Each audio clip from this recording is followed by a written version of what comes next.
सभी श्रोताओं को नमस्कार। मैं विशाल कुमार फिर से उपस्थित हूँ आपके समक्ष एक और व्याख्यान लेकर। और हमने अभी तक के व्याख्यान के क्रम में हिंदी उपन्यास के 4 कालक्रमों का अध्ययन किया है, जिनमें प्रेमचंद पूर्व उपन्यास, प्रेमचंद युगीन उपन्यास, प्रेमचंदोत्तर उपन्यास, स्वातंत्र्योत्तर उपन्यास और आज हम उसके बाद आने वाले समकालीन उपन्यास के बारे में चर्चा करेंगे। और मित्रों, जहाँ तक समकालीन उपन्यास का प्रश्न है तो समकालीन उपन्यास हमारे उपन्यास साहित्य में 1980 के बाद के समय में जो उपन्यास लिखे गए, उन उपन्यासों को समकालीन उपन्यास में सम्मिलित किया जा सकता है। समकालीन का अर्थ होता है कि उस समय में रहने वाले उपन्यास, अर्थात 1980 के बाद और अब तक 2010, 2015, 2020 तक के जो उपन्यास लिखे गए, उन उपन्यासों के बारे में हम चर्चा करेंगे। विद्यार्थियों, केवल इतना ही नहीं है कि इस युग में कुछ नए उपन्यासकार ही हमारे सामने आए और उन्होंने अपने उपन्यास साहित्य से उपन्यास को समृद्ध किया, अपितु ऐसा भी है कि पिछले काल के उपन्यासकारों ने भी इस युग की नई दृष्टि और नए चिंतन को लेकर कई उपन्यासों की रचना की और अपनी उपन्यास यात्रा को आगे बढ़ाया। हम जैसा कि चर्चा कर चुके हैं, पिछले काल में बहुत से उपन्यासकार, जिनमें अमृतलाल नागर, भीष्म साहनी आदि उपन्यासकारों ने बड़े अच्छे उपन्यासों की रचना की थी। उन्होंने इस काल में भी कई महत्वपूर्ण उपन्यासों की रचना की, जिनका यहाँ नाम लेना अति आवश्यक प्रतीत होता है। निर्मल वर्मा के द्वारा आधुनिकता बोध की प्रवृत्ति से युक्त एक उपन्यास इस काल में लिखा गया, जिसका नाम था रात का रिपोर्टर। भीष्म साहनी, जिन्होंने तमस जैसा एक अत्यंत महत्वपूर्ण उपन्यास लिखा था, उन्होंने भी एक उपन्यास इस काल में लिखा, जिसका नाम है मैया दास की माड़ी। और इस उपन्यास में पंजाब की 3 पीढ़ियों के जीवन का सजीव चित्रण हमें मिलता है। रामदरस मिश्र, उन्होंने इस काल में 2 महत्वपूर्ण उपन्यासों की रचना की। उनमें से एक का नाम है बिना दरवाजे के घर और दूसरे का नाम है दूसरा घर। विद्यार्थियों, आपको स्मरण होगा कि पिछले काल में भी रामदरस मिश्र ने काफ़ी महत्वपूर्ण उपन्यासों की रचना की थी, जिनमें उनके प्रमुख उपन्यास थे पानी के प्राचीर और टूटता हुआ जल। अतः रामदरस मिश्र जी भी एक महत्वपूर्ण उपन्यासकार के रूप में स्वातंत्र्योत्तर युग और समकालीन हिंदी उपन्यास में जाने जाते हैं। इसके अतिरिक्त यदि हम कुछ और महत्वपूर्ण उपन्यासों की बात करें तो उनमें शिव प्रसाद सिंह के द्वारा एक उपन्यास लिखा गया, जिसका नाम था नीला चांद। इसके अतिरिक्त गोविंद मिश्र के द्वारा एक उपन्यास लिखा गया, जिसको हम धीर समीरे नामक उपन्यास से जानते हैं। इसके अतिरिक्त हमने विवेकी राय के कुछ उपन्यासों की स्वातंत्र्योत्तर काल में चर्चा की थी। तो विवेकी राय का एक उपन्यास सोना माटी 9वें दशक में यानी 1980 के बाद लिखा गया, और हम इस उपन्यास को भी समकालीन साहित्य की एक अमूल्य निधि के रूप में जानते हैं। विद्यार्थियों, एक यह तथ्य भी आपके सामने मैं पूरी तरह से स्पष्ट कर देना चाहता हूँ। हमने पिछले सभी कालों में उपन्यास की चर्चा करते हुए उन्हें कुछ वर्गों में विभाजित किया था कि उपन्यासों का वर्गीकरण उनके कथानक के आधार पर किस किस तरह से किया जाए। लेकिन इस काल में हम उपन्यासों का अध्ययन वर्गीकरण के आधार पर नहीं करेंगे, और उसका एक कारण भी है कि उपन्यास साहित्य के इस काल में हमें उपन्यासों में किसी एक प्रवृत्ति की अधिकता किसी उपन्यास में दिखाई नहीं देती है, बल्कि जीवन को पूरी समग्रता से इन उपन्यासकारों ने चित्रित किया है। और जीवन के विविध रंग, विविध रूपों में हमें इन उपन्यासों में दिखाई देते हैं। अतः ये उपन्यास किसी एक प्रवृत्ति से बंधे हुए नहीं हैं। इसी कारण से इन उपन्यासों को वर्गीकरण के आधार पर अध्ययन करना समीचीन नहीं होगा, अपितु कुछ ऐसे उपन्यासों की चर्चा की जा सकती है जो बहुत ही महत्वपूर्ण और कथ्य की दृष्टि से कहें या शिल्प की दृष्टि से कहें, जो पिछले सभी उपन्यासों से कुछ अलग रंग लिए हुए हैं। ऐसे उपन्यासों की हम इस समकालीन उपन्यास के शीर्षक के अंतर्गत विवेचना या वर्णन कर सकते हैं। तो हम ऐसे कुछ प्रमुख उपन्यासकारों जो कि इस समय में बहुत ही उभर कर सामने आए और उनके उपन्यास जनता में भी बड़े प्रसिद्ध हुए, समालोचकों, समीक्षकों, आलोचकों के लिए भी वे उपन्यास महत्वपूर्ण सिद्ध हुए, ऐसे उपन्यासों और उपन्यासकारों के बारे में चर्चा करेंगे और उन उपन्यासों की कुछ जो प्रमुख विशेषताएं हैं उन विशेषताओं के बारे में भी चर्चा करेंगे। इनमें एक उपन्यासकार जिनका नाम मनोहर श्याम जोशी है, उन्होंने इस समय में एक उपन्यास लिखा जिसका नाम था कुरु कुरु स्वाहा। और उस उपन्यास की यदि आप भाषा देखेंगे, उसकी भाषा पढ़ने से, जो बम्बई में हिंदी बोली जाती है उसका एक अलग ही रूप है। और हम सब जानते हैं, फिल्मों के माध्यम से भी जानते हैं कि बम्बई में हिंदी किस तरह का रूप लिए हुए है। उस तरह की हिंदी का कुरु कुरु स्वाहा नामक उपन्यास में प्रयोग किया गया है। रोमांटिक कथा इसमें इसी के साथ साथ आती है। तो यह एक नई तरह का प्रयोग हिंदी में था जो कि उपन्यास साहित्य में किया गया। इसके अतिरिक्त मनोहर श्याम जोशी का ही एक अन्य उपन्यास जिसका नाम कसब है, इस उपन्यास में उत्तर आधुनिकतावाद का जो जीवन दर्शन है, उस जीवन दर्शन का चित्रण हमें देखने को मिलता है। अब्दुल बिस्मिल्लाह, इन्होंने भी एक बहुत ही महत्वपूर्ण उपन्यास इस काल में लिखा। उनके उपन्यास का नाम था झीनी झीनी बीनी चदरिया। और जिस प्रकार की इसके नाम से ही स्पष्ट है कि बुनकर जीवन से संबंधित यह उपन्यास है और बनारस के जो बुनकर हैं उन बुनकरों का पूरा जीवन चित्र इस उपन्यास के माध्यम से हमारे सामने अब्दुल बिस्मिल्लाह जी ने प्रस्तुत किया है। इसके अतिरिक्त एक प्रमुख उपन्यासकार के रूप में मंजूर एहतेशाम का नाम भी इस युग में लिया जाता है और उन्होंने सूखा बरगद नाम का एक उपन्यास लिखा जिसमें हिंदू और मुस्लिम के संबंधों को परत दर परत पाठकों के सामने प्रकट किया गया है और उसके द्वारा किस तरह से हिंदू और मुस्लिमों में जो भी नफ़रत है या एकता है, उस सब ताने बाने को इस सूखा बरगद नामक उपन्यास के माध्यम से बुना गया है। हम यदि एक और उपन्यास की चर्चा यहाँ करें तो सुरेंद्र वर्मा के द्वारा एक उपन्यास लिखा गया मुझे चांद चाहिए, और इस उपन्यास का शिल्प और कथ्य बहुत ही विशिष्ट है। हमारे जितने भी प्राचीन कवि हैं उन कवियों के जो प्रमुख वाक्य थे, उनकी रचनाओं के जो प्रमुख सूक्तियाँ थी, वे सूक्तियाँ इस उपन्यास के चरित्रों के मुख के संवाद बन गए हैं और इस कारण से यह एक विशिष्ट शैली का उपन्यास है और इसने हिंदी उपन्यास के शिल्प को शिखर तक पहुंचाने में बहुत बड़ा योगदान दिया है। इस उपन्यास की कथा इतनी रोचक है कि पाठक इसमें पूरी तरह से लीन हो जाता है और उसे आद्योपांत पढ़कर ही वो उपन्यास को छोड़ता है। इससे पहले उसका उपन्यास को छोड़ने का साहस भी नहीं बन पाता।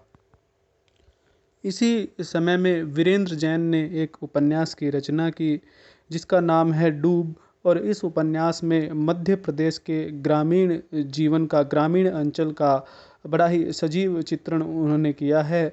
इसके अतिरिक्त जो एक प्रमुख उपन्यास मुझे याद आ रहा है, उसमें पंकज बिष्ट का एक उपन्यास है उस चिड़िया का नाम, जो कि पहाड़ी जीवन से संबंधित उपन्यास है और पहाड़ी जीवन का चित्रण इस उपन्यास में पंकज बिष्ट ने किया है। तो हम कुल मिलाकर यह देखते हैं कि इस समय में भिन्न भिन्न विषयों पर, भिन्न भिन्न कथानक को लेकर, भिन्न भिन्न शैलियों को लेकर और जीवन का बहुरंगी विविध रूप में चित्रण इस काल में किया गया है। तो इस प्रकार से यह काल कोई ऐसा काल नहीं था कि जिसे हम किसी एक विचारा में बांधें।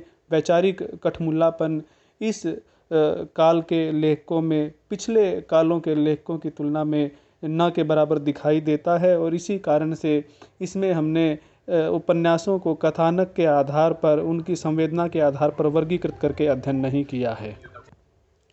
विद्यार्थियों, हमने हिंदी उपन्यास की चर्चा करते हुए बहुत सी उपन्यासकार लेखिकाओं की भी चर्चा की है, और जो समकालीन उपन्यास है इस समय में इन जो लेखिकाओं की हमने चर्चा की थी, जिसमें मुख्य रूप से कृष्णा शोभती, शाहनी और इस शिवानी, इसके अतिरिक्त उसके बाद हम जिनका कृष्णा शोभती उनके नाम को जानते हैं, उन्होंने भी अपनी उपन्यास लिखने की यात्रा को जारी रखा। मन्नू भंडारी भी इन्हीं लेखिकाओं में से एक थी, जो कि 60 के दशक से उपन्यास लिख रही थी, और इन्होंने भी अपनी उपन्यास यात्रा को जारी रखा, और 9वें दशक में यानी 1980 के बाद भी इन्होंने कुछ अच्छे उपन्यास लिखे, जिनमें मन्नू भंडारी का एक उपन्यास 1 इंच मुस्कान बहुत ही महत्वपूर्ण उपन्यास है। इसके अतिरिक्त उषा प्रियमवदा का एक उपन्यास 55 खंबे लाल दीवारें बहुत ही प्रसिद्ध उपन्यास है, तथा कृष्णा शोभती के द्वारा लिखा गया एक उपन्यास सूरजमुखी अंधेरे के, यह भी बहुत ही महत्वपूर्ण उपन्यास में माना जाता है। इन लेखिकाओं के अलावा कुछ ऐसी महिला लेखक इस काल में उदित हुई, अर्थात उपन्यास के धरातल पर प्रकट हुई, जिन्होंने बहुत ही अच्छे राजनीतिक और सामाजिक दृष्टिकोण वाले उपन्यासों की रचना की, और ये उपन्यास कथ्य की दृष्टि से कहें या शिल्प की दृष्टि से कहें, संवेदना की दृष्टि से कहें, चेतना की दृष्टि से कहें, तो अन्य उपन्यासों से किसी भी दृष्टि से ये उपन्यासों को कम महत्वपूर्ण नहीं कहा जा सकता है, और बहुत ही अच्छे उपन्यास इन लेखिकाओं ने लिखे हैं। यदि हम कुछ प्रमुख लेखिकाओं और उनके उपन्यासों की चर्चा करें, तो उनमें प्रमुख रूप से मृदुला गर्ग का चितकोबरा, ममता कालिया का नरक दर नरक, जिंदा मुहावरे, तो ये कुछ प्रमुख उपन्यासकार इस युग में रही हैं। इसके अतिरिक्त भी कुछ और महिला लेखक हैं जिन्होंने अच्छे अच्छे उपन्यासों की रचना की है, जिनमें प्रभा खेतान के द्वारा एक उपन्यास लिखा गया है जिसका नाम है छिन्न मस्ता, और इसके अतिरिक्त मैत्रेयी पुष्पा ने एक उपन्यास लिखा है जिसका नाम है इदम नमम। तो इस प्रकार से महिला उपन्यासकारों का समकालीन उपन्यास में बहुत ही बड़ा योगदान रहा है, और बहुत ही महत्वपूर्ण योगदान भी रहा है, और एक से एक उत्कृष्ट उपन्यास हिंदी उपन्यास साहित्य को इन महिला रचनाकारों ने दिए हैं। विद्यार्थियों, अब हम इसी समकालीन युग में एक और जिस उपन्यास धारा पर चर्चा करेंगे, उसमें दलित उपन्यास से संबंधित हम चर्चा करेंगे। हमने कहानी पर चर्चा करते हुए भी दलित कहानी पर विशेष रूप से चर्चा की थी। ठीक उसी तरह से उपन्यास के क्षेत्र में भी, क्योंकि वह भी कथा का ही एक भाग है, और कथा विधा में 2 विधाएं हमने बताया था कि कहानी और उपन्यास सम्मिलित हैं, तो उपन्यास में भी दलित तरह के दलित उपन्यासकारों के द्वारा अपने भोगे हुए यथार्थ को आधार बनाते हुए जो उपन्यासों की रचना की गई, उन उपन्यासों को दलित उपन्यास कहा जाता है। वैसे तो विद्यार्थियों, दलित जीवन से संबंधित उनके शोषण, अत्याचार और उनके जो सदियों से चला आ रहा उनके साथ अन्याय था, उस पर आधारित उपन्यासों की रचना बहुत पहले से हिंदी में होती रही है, जिसके पुरोधा हम मुंशी प्रेमचंद को मानते हैं, जिन्होंने रंगभूमि, कर्मभूमि, गोदान आदि उपन्यास लिखकर दलितों के प्रति गहरी सहानुभूति और एक जो उनकी प्रगतिशील चेतना थी उसका परिचय दिया था। और इस परंपरा को आगे बढ़ाते हुए हम और भी बहुत से उपन्यासकार देखते हैं, जैसे जगदीश चंद्र वत्स ने 2 उपन्यास लिखे, नरक कुंड में वास, और एक उनका उपन्यास था धरती धन ना अपना। इस तरह के बहुत से उपन्यासकार, जैसे उनमें एक भीष्म साहनी भी हम नाम जोड़ सकते हैं, राही मासूम रजा का नाम जोड़ सकते हैं, जिन्होंने दलित जीवन से संबंधित उपन्यासों की रचना की और अनवरत रूप से हिंदी साहित्य में इस प्रकार के उपन्यास लिखे जाते रहे, जिनमें दलितों के प्रति गहरी संवेदना और उनके यथार्थ जीवन का चित्रण हुआ है। लेकिन दलित लेखकों का मानना है कि कोई दूसरा किसी दूसरे के भोगे हुए यथार्थ को सजीव रूप से और यथार्थ रूप से प्रस्तुत नहीं कर सकता। इसीलिए उनके वास्तविक जीवन को प्रस्तुत केवल दलित लेखक ही कर सकता है। लेकिन जब हम बिना इस विचारधारा को मद्देनज़र रखते हुए विचार करें और इन अलग अलग परंपराओं पर दृष्टिपात करें, तो जो हिंदी साहित्य का दलित इतिहास है वो केवल करुणा और दया पर आधारित एक साहित्य ही नहीं है, अपितु उस साहित्य में जो इन लेखकों के विचार थे और जिस प्रकार का उनका जीवन दर्शन था वो झलकता है। हम यह नहीं कह सकते कि प्रेमचंद ने दया और करुणा के कारण इस प्रकार के उपन्यास लिखे, बल्कि जो उनके जीवन के अनुभव थे और जैसा वह देखते थे और जैसा उनका जीवन दर्शन था, उस जीवन दर्शन पर आधारित होकर उन्होंने ये उपन्यास लिखे हैं। उनकी जो प्रगतिशील चेतना थी, कहीं न कहीं इस प्रकार के उपन्यास और कहानियाँ लिखने के पीछे वो चेतना काम कर रही थी। तो दलित लेखकों का यह आरोप कि ये केवल दया और करुणा पर आधारित उपन्यास थे, जो कि गैर दलित लेखकों द्वारा दलितों के संबंध में लिखे गए, यह समीचीन प्रतीत नहीं होता। और यदि दलित लेखक इस वर्षों से चली आ रही और समृद्ध परंपरा, जो कि दलितों के जीवन से संबंधित उपन्यासों के लिखने की चली आ रही है, उसी से अपनी परंपरा को जोड़कर भी उसे ही आगे बढ़ाएं, तो शायद वे दलित साहित्य पर लिखने की परंपरा को भी और हिंदी साहित्य में उपन्यास लिखने की परंपरा को भी आगे बढ़ा सकते हैं। तो विद्यार्थियों, इस प्रकार से हमने उपन्यास के उद्भव से लेकर और किस प्रकार उपन्यास का विकास हुआ है, किस प्रकार के कथानक उपन्यास में आते रहे, किस प्रकार से उपन्यास में परिवर्तन आते रहे हैं, इस पर चर्चा की है। एक बार हम शैली की दृष्टि से इसकी पुनरावृत्ति भी कर लेते हैं कि जब से लाला श्रीनिवास दास ने प्रथम ऐसा उपन्यास लिखा जिसको हम परीक्षा गुरु के नाम से जानते हैं, उसके बाद से उपन्यास के शिल्प में और कथ्य में लगातार परिवर्तन होता गया समय के अनुसार। और कई बार किसी एक प्रयोगधर्मी लेखक के व्यक्तित्व का प्रभाव भी इन उपन्यासों के कथ्य और शिल्प पर पड़ा। हम जानते हैं कि शुरू में जो उपन्यास लिखे जाते थे वो उपदेशात्मक थे, नीतिपरक थे, उनमें घटनाएं अतार्किक ढंग से घटती थी, उनमें एक प्रकार से हम कह सकते हैं रहस्य और रोमांच का पुट बहुत अधिक था, उनमें चमत्कारिक घटनाओं की प्रधानता थी। साथ ही कुछ एक सामाजिक उपन्यास भी लिखे जाते थे, लेकिन वे सामाजिक उपन्यास उपदेशात्मक और नीतिपरक ही अधिक थे। लेकिन जैसे ही प्रेमचंद जी का युग आया, प्रेमचंद जी ने उपन्यास में कोरी घटनात्मकता के स्थान पर चरित्र चित्रण, इसके अतिरिक्त नए शिल्प तथा नई प्रकार की सामाजिक दृष्टि को प्रस्तुत किया तथा उपन्यास को चमत्कारिकता और इसके अतिरिक्त जो रहस्य, रोमांच, इतिवृत्तात्मकता का गुण उपन्यास में था, उस इंद्रजाल से बाहर निकाला और उपन्यास को यथार्थ के धरातल पर लाकर खड़ा कर दिया। और इस समय में हम उपन्यास के कथा और शिल्प दोनों में ही व्यापक परिवर्तन देखते हैं। और इस प्रकार के उपन्यास देखते हैं कि जो कि विश्व साहित्य के उपन्यासों के साथ खड़े हो सकते हैं, अर्थात विश्व उपन्यास साहित्य में उनको सम्मिलित किया जा सकता है।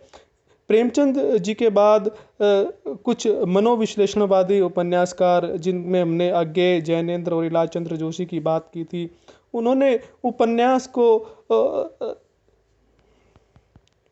स्थूलता से सूक्ष्मता की तरफ ले जाने का काम किया। उन्होंने केवल बाह्य सत्य की अपेक्षा अंतर सत्य को उपन्यास में चित्रित करने का काम किया। इसके साथ ही उपन्यास के शिल्प में हम देखते हैं प्रतीकात्मकता का भी समावेश हुआ, बिंबात्मकता का भी समावेश हुआ। साथ ही नई नई शैलियाँ उपन्यास लिखने की विकसित हुई, जिनमें हम प्रमुख रूप से डायरी शैली भी देखते हैं, रिपोर्ताज शैली भी देखते हैं, आत्मकथात्मक शैली भी देखते हैं, जीवनी परक शैली भी हम उपन्यास में देखते हैं। बाण भट्ट की आत्मकथा एक उपन्यास लिखा गया था हजारी प्रसाद द्विवेदी जी के द्वारा, और जब आप इस उपन्यास को पढ़ेंगे तो आप पाएंगे कि किस प्रकार से एक नई शैली के द्वारा इस उपन्यास की रचना की गई है। अज्ञेय ने पूर्व दीप्ति शैली का प्रयोग करके शेखर एक जीवनी नामक उपन्यास लिखा। इसके अतिरिक्त यदि हम जीवनी परक उपन्यासों की बात करें तो अमृतलाल नागर के 2 उपन्यास, जिनमें खंजन नयन और मानस का हंस, ये दोनों सूरदास और तुलसीदास जो कि महाकवि रहे हैं, उनकी जीवनी पर आधारित उपन्यास कहे जा सकते हैं।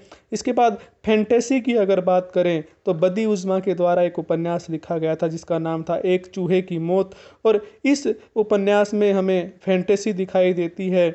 श्रीलाल शुक्ल के उपन्यास राग दरबारी में हमें प्रारंभ से लेकर अंत तक व्यंग्य ही व्यंग्य दिखाई देता है। तो ये उपन्यास के क्षेत्र में बहुत ही अभिनव प्रयोग थे। इसके अतिरिक्त हमने बात की थी आज ही की सुरेंद्र वर्मा का एक उपन्यास था मुझे चांद चाहिए, उसमें भी एक बहुत ही अलग तरह के शिल्प का प्रयोग किया है। और विद्यार्थियों, ये तो बात हुई कि उपन्यास में किस किस तरह से निरंतर परिवर्तन आता गया है, और यदि आप इन परिवर्तनों को बड़े अच्छे से जानना चाहते हैं तो जितने भी प्रमुख उपन्यासों की चर्चा हमने अपने व्याख्यानों में की है, उन उपन्यासों को पढ़ने का प्रयास भी करें, उनके बारे में जानने का प्रयास करें, तभी आप हिंदी उपन्यास को अच्छी प्रकार से समझ सकते हैं। हिंदी उपन्यास के उद्भव और विकास की इस यात्रा में बस इतना ही। धन्यवाद।